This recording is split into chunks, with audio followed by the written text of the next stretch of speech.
ಎಲ್ಲರಿಗೂ ನಮಸ್ಕಾರ ಸ್ನೇಹಿತರೆ. ನಮಗೆ ಗೊತ್ತೇ ಇಲ್ಲದಂಥ ಅಪಾರವಾದ ಆರೋಗ್ಯ ಪ್ರಯೋಜನಗಳನ್ನು ದಾಸವಾಳದ ಎಲೆಗಳು ಹೊಂದಿವೆ.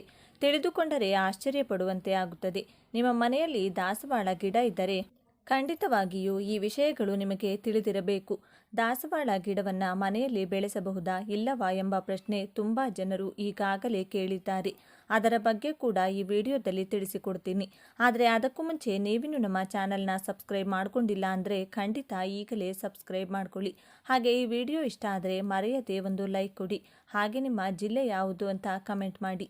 ದಾಸವಾಳ ಹೂವನ್ನೋದು ಒಂದೇ ಕಾಲದಲ್ಲಿ ಅಲ್ಲದೆ ಎಲ್ಲ ಕಾಲಗಳಲ್ಲೂ ಪ್ರತಿದಿನ ಹುಟ್ಟುತ್ತದೆ. ದಾಸವಾಳ ಗಿಡಗಳು ಹಿತ್ತಲಲ್ಲಿ ಅಥವಾ ಮನೆ ಮುಂದೆ ಯಾರು ಬೆಳೆಸುತ್ತಾರೋ ಹೂಗಳು ಎಷ್ಟು ಚೆನ್ನಾಗಿ ಅರಳುತ್ತವೋ ಅಥವಾ ಎಷ್ಟು ಹೆಚ್ಚು ಹೂಗಳು ಬಿಡುತ್ತವೋ ಅಷ್ಟೊಂದು ಸಂಪತ್ತು ನಿಮ್ಮ ಮನೆಗೆ ಬರುತ್ತದಂತೆ. ಇದು ಪೂಜೆಗೆ ಉಪಯೋಗಿಸಬಲ್ಲ ಶ್ರೇಷ್ಠವಾದ ಹೂಗಳೆಂದು ನಮ್ಮ ಪುರಾಣಗಳಲ್ಲಿ ಹೇಳಿದೆ.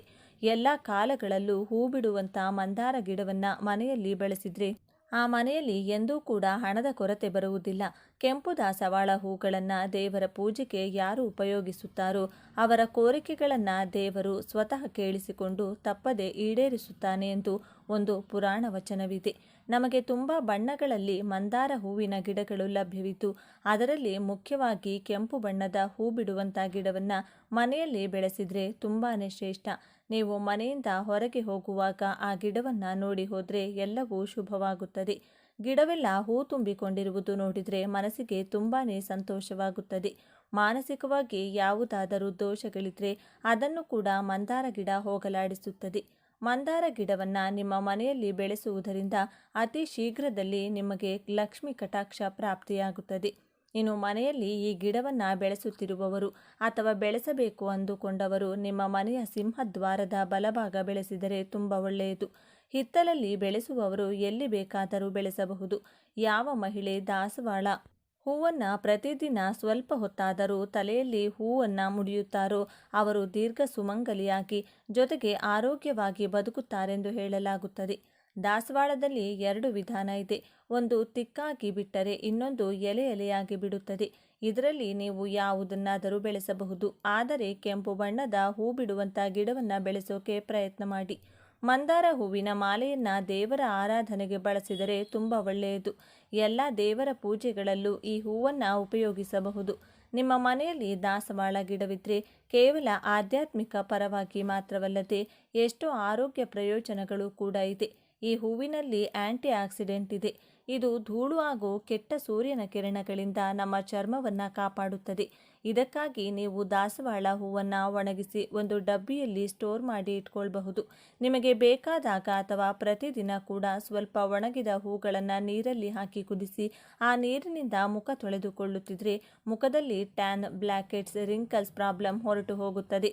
ಈ ಹೂವಿನ ಪೇಸ್ಟ್ ಹಚ್ಚುವುದರಿಂದ ಮೊಡವೆಗಳು ಹಾಗೂ ಗಾಯಗಳಿಂದ ಆದಂಥ ಮಾರ್ಕ್ಗಳು ಬೇಗ ಹೊರಟು ಹೋಗುತ್ತದೆ.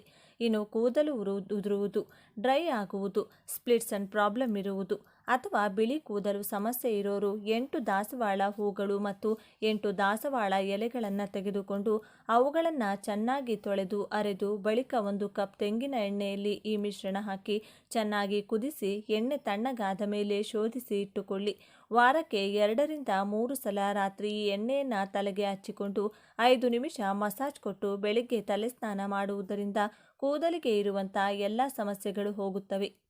ಇತ್ತೀಚೆಗೆ ಬಿಳಿ ಕೂದಲಿನ ಸಮಸ್ಯೆ ಹೆಚ್ಚಾಗಿದೆ. ಬೇಗನೆ ಇದಕ್ಕೆ ಪರಿಹಾರ ಬೇಕು ಅಂದರೆ 1 ಹಿಡಿ ದಾಸವಾಳ ಎಲೆಗಳನ್ನು ತೆಗೆದುಕೊಂಡು ತೊಳೆದು ಚೆನ್ನಾಗಿ ಅರೆದು ಅದರಲ್ಲಿ 4 ಟೀ ಸ್ಪೂನ್ ಮೊಸರು ಮಿಕ್ಸ್ ಮಾಡಿ ಅದನ್ನು ಕೂದಲಿಗೆ ಹಚ್ಚಿಕೊಂಡು 1-2 ಗಂಟೆಗಳು ಬಿಟ್ಟು ತಲೆ ಸ್ನಾನ ಮಾಡಿಕೊಳ್ಳಬೇಕು. ಇದನ್ನು ವಾರಕ್ಕೆ 1 ಅಥವಾ 2 ಸಲ ಮಾಡುತ್ತಿದ್ದರೆ ಅತಿ ಬೇಗನೆ ಬಿಳಿ ಕೂದಲು ಕಪ್ಪಾಗುತ್ತದೆ. ಇನ್ನು ದಾಸವಾಳ ಎಲೆ ಹಾಗೂ ಹೂವನ್ನು ಬಳಸಿ ಮನೆಯಲ್ಲಿ ಆಯುರ್ವೇದಿಕ್ ಶಾಂಪು ಕೂಡ ತಯಾರಿಸಿಕೊಳ್ಳಬಹುದು. ಇದಕ್ಕಾಗಿ ಒಂದು ಪಾತ್ರೆಯಲ್ಲಿ ಸ್ವಲ್ಪ ನೀರು ತೆಗೆದುಕೊಂಡು ಅದನ್ನು ಕುದಿಯಲು ಬಿಟ್ಟು ನೀರು ಚೆನ್ನಾಗಿ ಕುದಿಯುವಾಗ 6 ದಪ್ಪ ದಾಸವಾಳ ಹೂಗಳು, ಒಂದು ವೇಳೆ ನೀವು ರೇಖೆ ದಾಸವಾಳ ಬಳಸುವುದಾದರೆ ತಗೊಳ್ಳಿ, ಜೊತೆಗೆ 1 ಹಿಡಿ ದಾಸವಾಳ ಎಲೆಗಳನ್ನು ಕುದಿಯುವ ನೀರಿನಲ್ಲಿ ಹಾಕಿ ಚೆನ್ನಾಗಿ ಕುದಿಸಿ ಬಳಿಕ ಆ ಹೂಗಳು ಹಾಗೂ ಎಲೆಗಳನ್ನು ತೆಗೆದುಕೊಂಡು ಅರೆದು ಬೇಕಿದ್ದರೆ ಸ್ವಲ್ಪ ಕಡಲೆ ಹಿಟ್ಟು ಬೆರೆಸಿ ಅದನ್ನು ಶಾಂಪೂ ಥರ ಕೂದಲಿಗೆ ಬಳಸುವುದರಿಂದ ಕೂದಲು ಸಾಫ್ಟ್ ಆಗಿ ಪಳಪಳ ಹೊಳೆಯುತ್ತದೆ.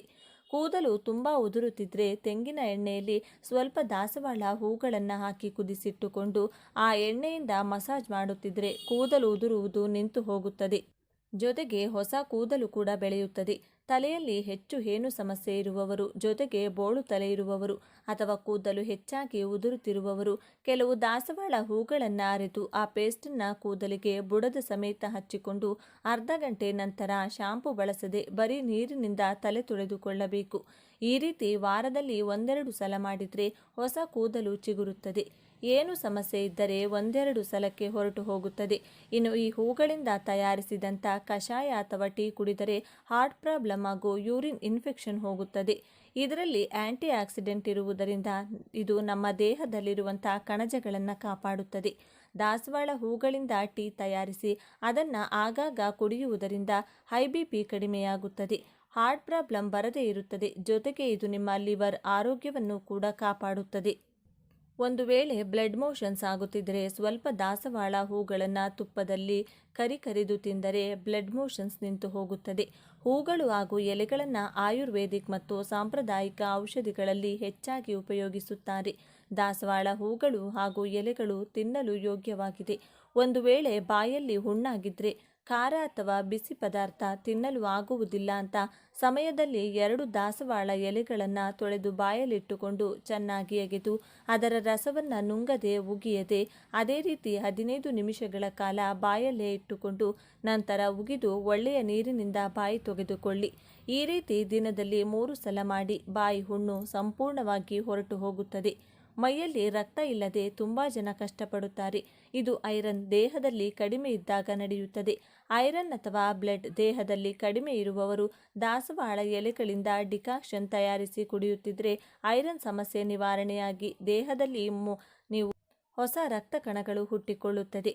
ಹೊಟ್ಟೆಯಲ್ಲಿ ಗ್ಯಾಸ್ ಸಮಸ್ಯೆ ಅಥವಾ ಜೀರ್ಣಶಕ್ತಿ ಸರಿಯಾಗಿ ಆಗದಿರುವವರು ಬೆಳಿಗ್ಗೆ ಖಾಲಿ ಹೊಟ್ಟೆಯಲ್ಲಿ 2 ದಾಸವಾಳ ಎಲೆಗಳನ್ನು ತಿಂದು 1 ಲೋಟ ಬೆಚ್ಚಗಿರುವ ನೀರು ಕುಡಿಯುವುದರಿಂದ ನಿಮ್ಮ ಮೈಯಲ್ಲಿರುವಂಥ ಹಾನಿಕಾರಕ ಅಥವಾ ವಿಷಕಾರಕ ಪದಾರ್ಥಗಳನ್ನು ಹೊರಗೆ ಕಳಿಸುವ ಮೂಲಕ ಜೀರ್ಣಶಕ್ತಿಯನ್ನು ಹೆಚ್ಚು ಮಾಡುತ್ತದೆ. ಹೊಟ್ಟೆಯೊಳಗೆ ತುಂಬ ರೀತಿಯಾದ ಹುಳಗಳಿರುತ್ತವೆ. ಅದರಲ್ಲಿ ಕೆಲವು ನಮಗೆ ಒಳ್ಳೆಯದು ಮಾಡಿದರೆ ಜಂತು ಹುಳುಗಳಂತೂ ಕೆಲವು ಹುಳುಗಳು ನಮ್ಮ ಹೊಟ್ಟೆಯನ್ನು ಆರೋಗ್ಯವನ್ನು ಹಾಳು ಮಾಡುತ್ತದೆ. ಜಂತು ಹುಳುಗಳು ಅಥವಾ ಹೊಟ್ಟೆಯಲ್ಲಿರುವಂಥ ಕೆಟ್ಟ ಹುಳಗಳು ಸಾಯಲು ದಾಸವಾಳ ಎಲೆಗಳಿಂದ ಚಟ್ನಿ ತಯಾರಿಸಿ ಆಗಾಗ ತಿನ್ನುತ್ತಿರಬೇಕು.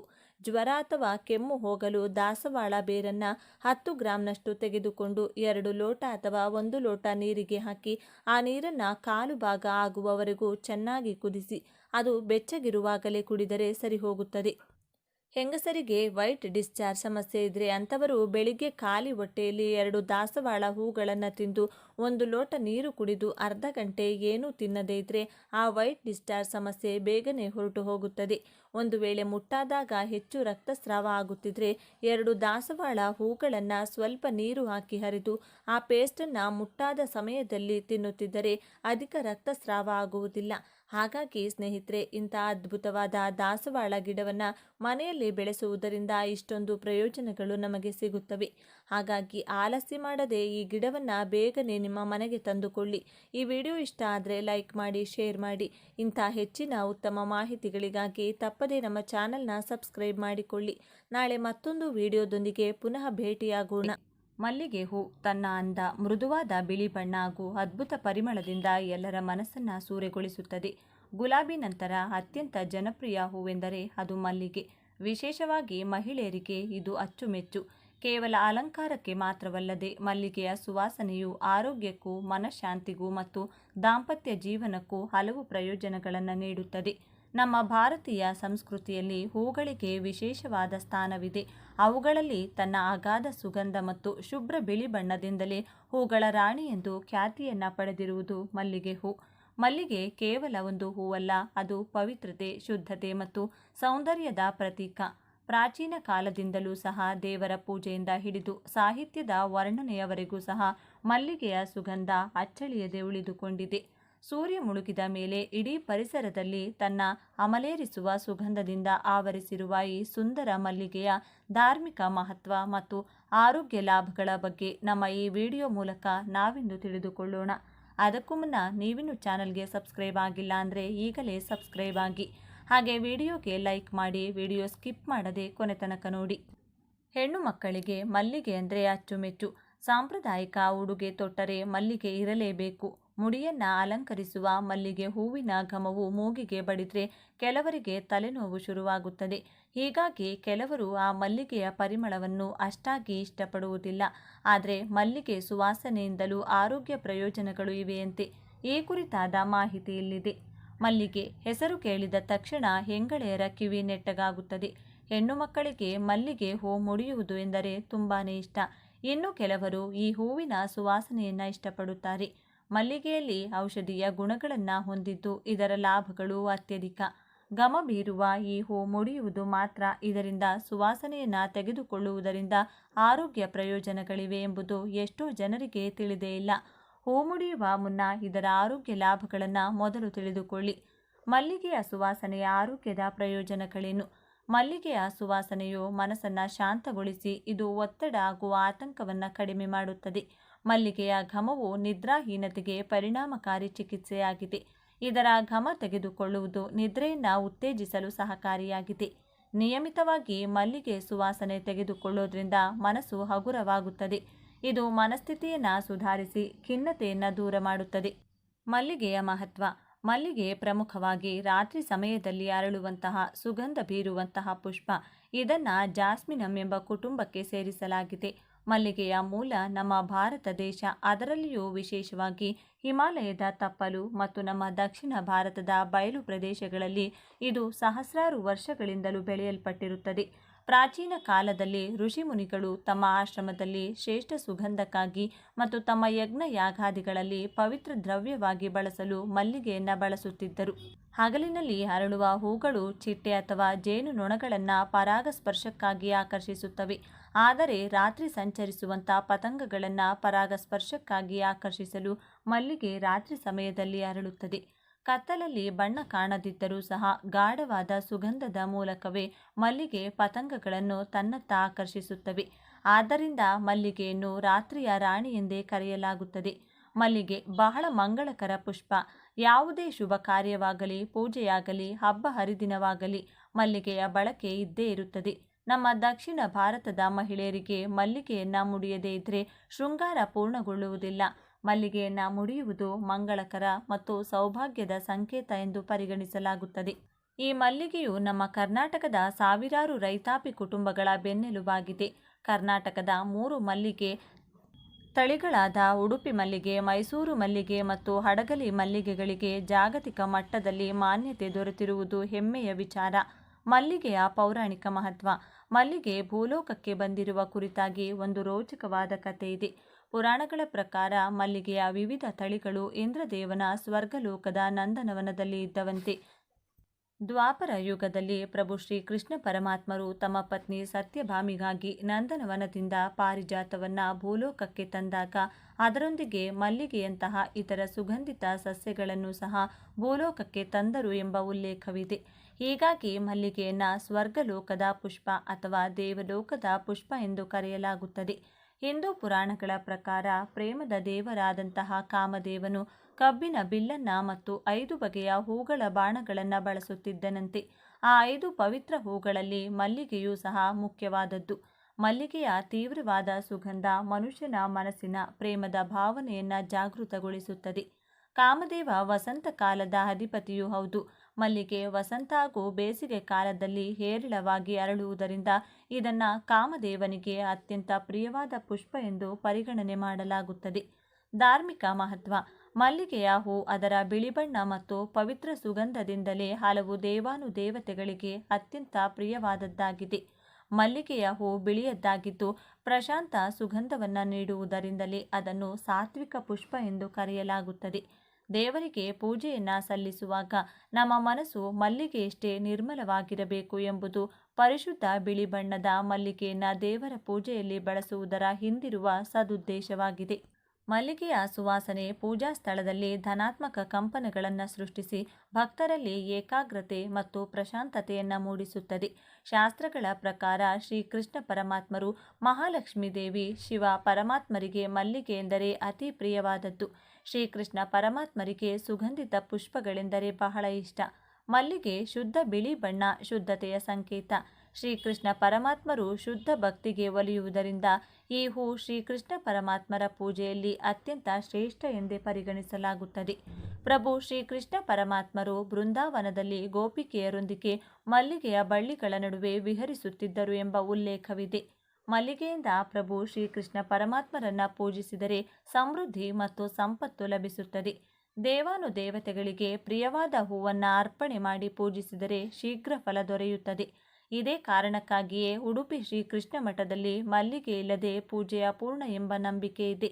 ಸಂಪತ್ತಿನ ದೇವತೆಯಾದ ಮಹಾಲಕ್ಷ್ಮೀ ದೇವಿಗೂ ಸಹ ಮಲ್ಲಿಗೆಯ ಸುಗಂಧ ಮತ್ತು ಬಿಳಿ ಬಣ್ಣ ಅತ್ಯಂತ ಪ್ರಿಯವಾದದ್ದು. ಮಹಾಲಕ್ಷ್ಮೀ ದೇವಿಗೆ ಮೀಸಲಾದ ಶುಕ್ರವಾರದಂದು ಮಲ್ಲಿಗೆಯ ಪುಷ್ಪದಿಂದ ಅರ್ಚನೆಯನ್ನ ಮಾಡೋದ್ರಿಂದ ದೇವಿಯು ಪ್ರಸನ್ನಳಾಗಿ ಮನೆಯಲ್ಲಿ ಐಶ್ವರ್ಯ ಮತ್ತು ಸೌಭಾಗ್ಯವನ್ನ ಕರುಣಿಸುತ್ತಾರೆ ಎಂಬ ಪ್ರತೀತಿ ಇದೆ. ಜ್ಞಾನ ದೇವತೆಯಾದ ಸರಸ್ವತಿ ಮಾತೆ ಶ್ವೇತಾಂಬರಿ ಅಂದರೆ ಬಿಳಿ ವಸ್ತ್ರಧಾರಿಣಿ ಸರಸ್ವತಿ ದೇವಿಗೆ ಕೆಂಪು ಅಥವಾ ಗಾಢ ಬಣ್ಣದ ಹೂಗಳಿಗಿಂತ ಮಲ್ಲಿಗೆಯಂತಹ ಬಿಳಿ ಪುಷ್ಪಗಳೇ ಹೆಚ್ಚು ಪ್ರಿಯವಾಗಿವೆ. ಮಲ್ಲಿಗೆಯ ಶುಭ್ರ ಬಿಳಿ ಬಣ್ಣವು ನಿರ್ಮಲ ಮನಸ್ಸು ಮತ್ತು ಪರಿಶುದ್ಧ ಜ್ಞಾನವನ್ನು ಪ್ರತಿನಿಧಿಸುತ್ತದೆ. ಸರಸ್ವತಿ ದೇವಿ ಬುದ್ಧಿಶಕ್ತಿಯ ದೇವತೆ. ಮಲ್ಲಿಗೆಯ ಸುವಾಸನೆಯು ಮೆದುಳನ್ನು ಶಾಂತಗೊಳಿಸಿ ಏಕಾಗ್ರತೆ ಮತ್ತು ಸ್ಮರಣ ಶಕ್ತಿಯನ್ನು ವೃದ್ಧಿ ಮಾಡಲು ಸಹಾಯ ಮಾಡುತ್ತದೆ. ಇದು ವಿದ್ಯಾರ್ಥಿಗಳಿಗೆ ಓದಿನಲ್ಲಿ ಆಸಕ್ತಿಯನ್ನು ಮೂಡಿಸಲು ಪೂರಕವಾದಂತಹ ಪರಿಸರವನ್ನು ನಿರ್ಮಿಸುತ್ತದೆ. ಇದೇ ಕಾರಣಕ್ಕಾಗಿಯೇ ಮಲ್ಲಿಗೆ ಸರಸ್ವತಿ ದೇವಿಗೆ ಬಹಳ ಪ್ರಿಯವಾದ ಪುಷ್ಪ. ಸರಸ್ವತಿ ದೇವಿಗೆ ಮೀಸಲಾದಂಥ ವಸಂತ ಪಂಚಮಿಯ ದಿನದಂದು ಮಲ್ಲಿಗೆಯಿಂದ ಅರ್ಚನೆಯನ್ನು ಮಾಡುವುದು ಅತ್ಯಂತ ಮಂಗಳಕರ. ಶಿವ ಪರಮಾತ್ಮರಿಗೂ ಬಿಳಿ ಬಣ್ಣದ ಹೂಗಳೆಂದರೆ ಬಹಳ ಅಚ್ಚುಮೆಚ್ಚು. ಶಿವಪುರಾಣದ ಪ್ರಕಾರ ಮಲ್ಲಿಗೆಯಿಂದ ಶಿವದೇವರನ್ನ ಪೂಜಿಸುವುದರಿಂದ ಮೋಕ್ಷ ಮತ್ತು ಪುತ್ರ ಸಂತಾನ ಪ್ರಾಪ್ತಿಯಾಗುತ್ತದೆ ಎಂಬ ನಂಬಿಕೆ ಇದೆ. ಶ್ರೀಶೈಲದ ಮಲ್ಲಿಕಾರ್ಜುನ ಸ್ವಾಮಿಯ ಹೆಸರೇ ಮಲ್ಲಿಗೆಯೊಂದಿಗೆ ಬೆಸೆದುಕೊಂಡಿದೆ. ಮಲ್ಲಿಗೆಯ ಔಷಧೀಯ ಲಾಭಗಳು. ಮಲ್ಲಿಗೆಯ ಅತ್ಯಂತ ದೊಡ್ಡ ಗುಣವೆಂದರೆ ಅದರ ಸುಗಂಧ. ಮಲ್ಲಿಗೆಯ ಸುಗಂಧ ಮೆದುಳಿನಲ್ಲಿ ಎಂಡೋರ್ಫಿನ್ ಎಂಬ ಸಂತಸದ ಹಾರ್ಮೋನನ್ನು ಬಿಡುಗಡೆ ಮಾಡಿಸುತ್ತದೆ. ಈ ಹಾರ್ಮೋನ್ ಆತಂಕವನ್ನೆಲ್ಲ ದೂರಾಗಿಸಿ ತಕ್ಷಣವೇ ಮನಸ್ಸನ್ನು ಶಾಂತಗೊಳಿಸುತ್ತದೆ. ರಾತ್ರಿ ಮಲಗುವ ಮೊದಲು ಮಲ್ಲಿಗೆಯ ಸುವಾಸನೆಯನ್ನು ಹೀರಿಕೊಳ್ಳೋದ್ರಿಂದ ಗಾಢವಾದ ಮತ್ತು ನೆಮ್ಮದಿಯ ನಿದ್ರೆ ಬರುತ್ತದೆ. ಮಲ್ಲಿಗೆಯ ಎಣ್ಣೆಯು ಚರ್ಮದ ಕಾಂತಿಯನ್ನು ಹೆಚ್ಚಿಸುತ್ತದೆ. ಮಲ್ಲಿಗೆ ಎಣ್ಣೆಯಲ್ಲಿರುವಂಥ ಆಂಟಿ ಆಕ್ಸಿಡೆಂಟ್ಗಳು ಚರ್ಮ ಸುಕ್ಕಾಗುವುದನ್ನು ತಡೆಯುತ್ತವೆ. ಮಲ್ಲಿಗೆ ಎಣ್ಣೆಯನ್ನು ಕೂದಲಿಗೆ ಲೇಪಿಸಿಕೊಳ್ಳೋದ್ರಿಂದ ಕೂದಲಿನ ಬುಡ ಬಲಗೊಳ್ಳುತ್ತದೆ. ಮಲ್ಲಿಗೆ ಶೀತಕಾರಿ ಗುಣವನ್ನು ಹೊಂದಿರುತ್ತದೆ. ಮಲ್ಲಿಗೆಯ ಎಲೆಗಳನ್ನು ಅಗಿಯುವುದರಿಂದ ಬಾಯಿಯ ಹುಣ್ಣು ಶಮನವಾಗುತ್ತದೆ ಎಂದು ಆಯುರ್ವೇದ ಶಾಸ್ತ್ರಗಳು ಉಲ್ಲೇಖಿಸುತ್ತವೆ. ಕಣ್ಣುರಿ ಉಂಟಾದಾಗ ತಾಜಾ ಮಲ್ಲಿಗೆ ಹೂಗಳನ್ನು ಕಣ್ಣಿನ ಮೇಲೆ ಇಟ್ಕೊಳ್ಳೋದ್ರಿಂದ ತಂಪು ದೊರೆತು ಉರಿ ಕಡಿಮೆಯಾಗುತ್ತದೆ. ಮಲ್ಲಿಗೆ ಎಲೆಯ ರಸವನ್ನು ಗಾಯಕ್ಕೆ ಲೇಪಿಸಿದರೆ ಗಾಯ ಬೇಗನೆ ವಾಸಿಯಾಗುತ್ತದೆ.